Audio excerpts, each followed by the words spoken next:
Russia once looked at the skies over Ukraine and felt confident. After all, Ukraine's fleet was mostly Soviet-era, with aging MiGs and Sukhois that couldn't match Russia's modern Su-35s, but that confidence is now being tested. Ukraine's newly arrived F-16 Fighting Falcons have undergone a major US-approved upgrade package, and it's not just about new jets. It's about training, systems, weapons, and strategy being modernized all at once. This transformation is helping turn Ukraine's Air Force into a more modern, NATO-compatible strike force. Analysts, including those from the Institute for the Study of War, ISW, suggest the Kremlin may not have anticipated this rapid development.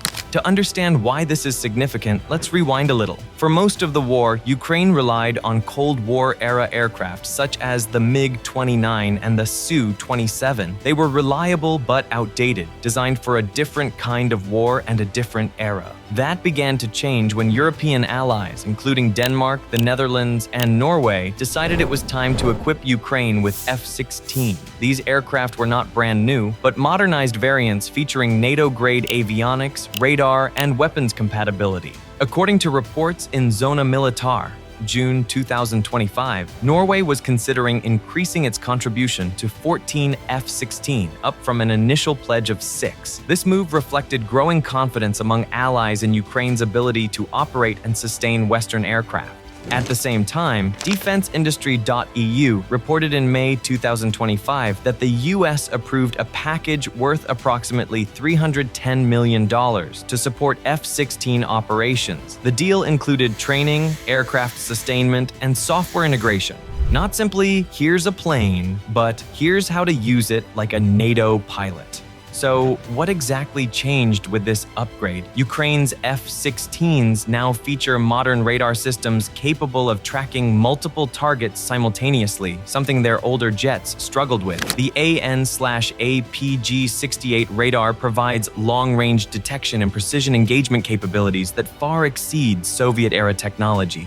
These jets also include NATO-standard electronic warfare systems designed to detect and jam enemy radar, improving pilot survivability against long-range threats such as Russia's S-400 missile system. The weapons integration is where the upgrade truly shines. The F-16 can now carry AIM-120 AMRAAMs, radar-guided missiles that can engage enemy aircraft beyond visual range. They also use AIM-9 sidewinders for close air combat and GBU-39/B small-diameter bombs for precision-guided strikes on high-value targets such as logistics hubs, command centers, or ammunition depots. In practical terms, this allows Ukrainian pilots to plan missions more effectively and engage a wider range of targets than ever before. Specialized ground support vehicles have also been introduced, reducing the need for large ground crews and allowing faster aircraft turnaround. This supports dispersed operations, which are essential in a country constantly under missile threat. Just as important are the software upgrades. The F-16s are being improved to achieve greater interoperability with NATO systems, including targeting data and encrypted communications. This means Ukrainian aircraft can coordinate more effectively with allied air defenses and surveillance systems, a level of coordination Russia's Air Force may not have expected Ukraine to reach so quickly.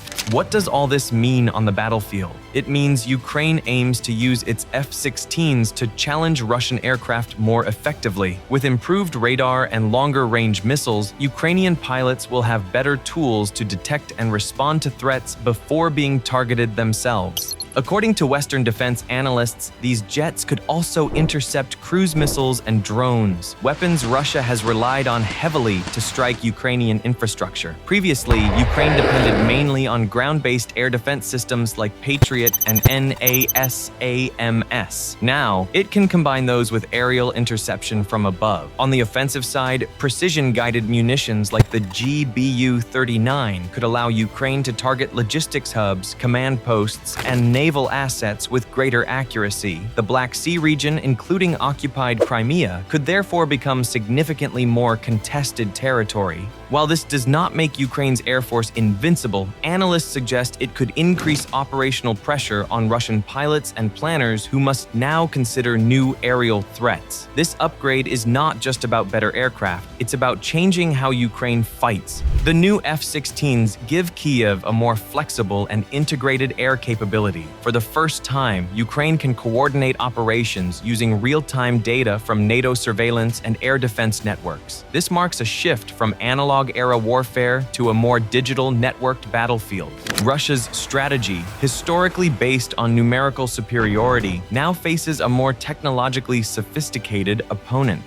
Ukraine doesn't need 100 jets. It needs a smaller fleet that is well-trained, well-supported, and well-integrated, and it's clearly on that path. It's important to recognize how international this effort has become. The Netherlands is one of the leading nations in the international F-16 coalition, coordinating logistics, maintenance, and the delivery of spare parts. Denmark leads the pilot and ground crew training programs for Ukrainian personnel, hosting instruction at Skridstrup Air Base and cooperating with US and Romanian instructors. Norway contributes aircraft, financial backing, and simulator support, but plays a smaller operational role. This kind of cooperation is characteristic of NATO's collective approach to capacity building. Even the most advanced jet depends on the skill of its pilot. Ukrainian pilots have been training in Denmark, the United States, including at the Arizona Air National Guard's 162nd Wing in Tucson and Romania's Fătești Air Base. These are full conversion programs lasting 6 to 8 months, not short crash courses. They teach not only how to fly the F-16, but how to employ it under NATO doctrine, covering advanced air-to-air tactics, electronic warfare, and formation coordination. According to Radio Free Europe 2025, U.S. instructors described Ukrainian trainees as among the most motivated students they had encountered, a sentiment widely reported, though not necessarily a direct quote. Given the stakes, that motivation is understandable. So how has Russia responded? Publicly, Russian officials have downplayed the F-16's impact, claiming they pose no threat. However, according to assessments from the Institute for the Study of War and independent analysts such as Rochan Consulting, Russia has reportedly adjusted some air defense positions and interceptor deployments in mid-2025, possibly in anticipation of F-16 operations. While these reports are not fully confirmed, analysts note that such redeployments could stretch Russia's air defense coverage thinner across multiple fronts, forcing strategic trade-offs. It highlights how modern air power can reshape enemy planning even before the first sortie is flown. Looking ahead, Ukraine's modernization isn't ending here, it's expanding. Discussions are underway about potential future aircraft acquisitions, such as Sweden's Gripen jets. Sweden authorized exploratory talks in 2024, though as of October 2025, no transfers have occurred. Combined with a growing F-16 fleet, Western standard logistics, and NATO-level training programs, Ukraine is building the foundation for a sustainable, modern air force. Analysts consider these upgraded F-16 AM/BM variants among the most advanced aircraft currently operated in Eastern Europe, a defensible assessment given their avionics and combat systems. As of October 2025, the full operational impact of Ukraine's F-16 fleet remains under assessment by Western defense experts. While these aircraft enhance Ukraine's capabilities, their ultimate effectiveness will depend on training, logistics, and the evolving dynamics of the battlefield. Here's the bottom line. Ukraine's F-16s didn't just arrive, they evolved. They came with training, systems, and support that transformed them into a powerful new element of Ukraine's defense strategy. Russia may still outnumber Ukraine in the sky, but technology, coordination, and determination are helping to narrow that gap. For the first time in this war, Ukrainian pilots are not just reacting to the air war, they're actively shaping it.